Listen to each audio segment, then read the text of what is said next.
Assalamualaikum warahmatullahi wabarakatuh.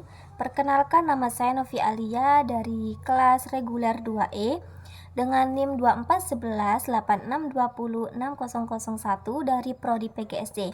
Baiklah, di sini saya akan menjawab pertanyaan UTS dari mata kuliah belajar dan pembelajaran dengan dosen pengampu Bapak Dr. Abduludin SPDI MPDI.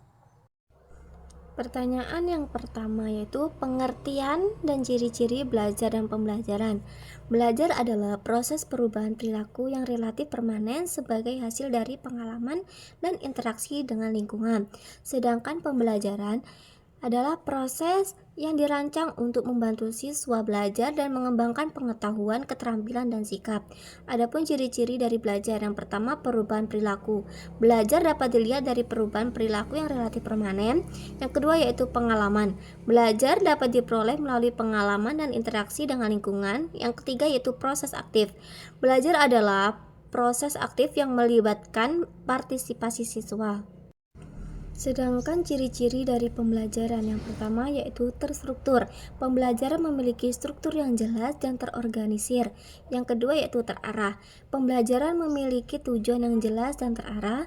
Lalu yang terakhir yaitu interaktif. Pembelajaran melibatkan interaksi antara siswa, guru, dan lingkungan.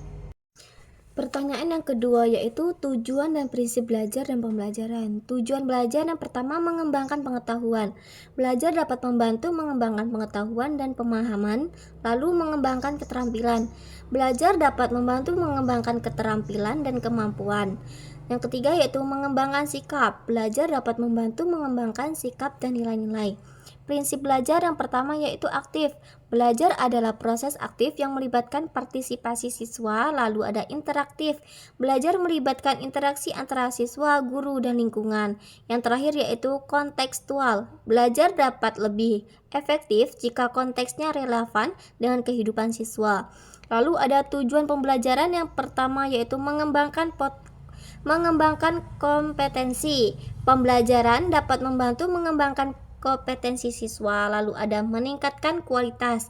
Pembelajaran dapat membantu meningkatkan kualitas pendidikan. Lalu ada juga prinsip pembelajaran. Yang pertama, siswa sebagai pusat. Pembelajaran berpusat pada siswa dan kebutuhan mereka. Lalu ada guru sebagai fasilitator. Guru berperan sebagai fasilitator yang membantu siswa belajar. Lalu yang terakhir, pembelajaran yang kontekstual. Pembelajaran yang kontekstual dapat membantu meningkatkan efektivitas.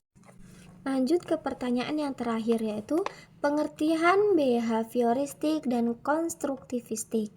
Behavioristik yaitu teori belajar yang menekankan pada perubahan perilaku yang dapat diamati dan diukur. Sedangkan konstruktivistik yaitu teori belajar yang menekankan pada proses konstruksi pengetahuan dan makna oleh siswa.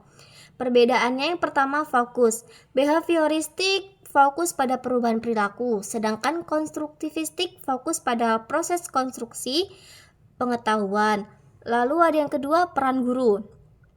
Dalam behavioristik, guru berperan sebagai pengajar dan memberikan informasi, sedangkan dalam konstruktivistik, guru berperan sebagai fasilitator yang membantu siswa membangun pengetahuan. Contoh dari implementasi.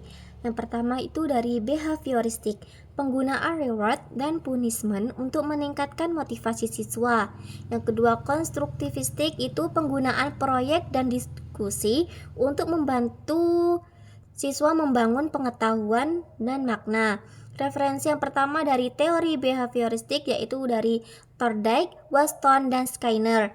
Lalu teori konstruktivistik dari Piaget dan Vygotsky.